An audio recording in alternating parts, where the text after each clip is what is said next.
খালেদা জিয়ার আগমন ঘিরে যখন গোটা ঢাকা শহরে জড়ো হয়েছেন নেতা কর্মীরা, ঠিক এমন সময় রাজধানী জুড়ে তৎপর সেনাবাহিনী ঘিরে ফেলা হয়েছে খালেদা জিয়ার বাসভবন।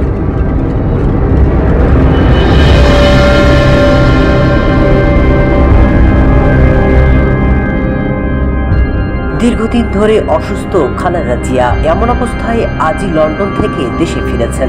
তার আগমন উপলক্ষে কয়েকদিন ধরেই নেওয়া হয়েছে কয়েক স্তরের নিরাপত্তা। তবে মঙ্গলবার সকালেই খালেদা জিয়ার বাসভবন ঘিরে ফেলে সেনা সদস্যরা।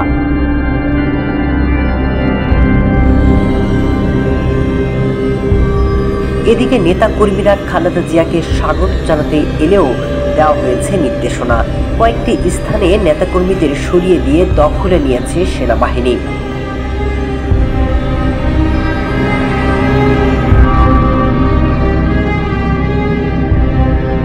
এদিকে আগে থেকে আটকের শঙ্কা ছিল তারেক রহমানের, এমন অবস্থায় দেশে ফেরেননি তিনি।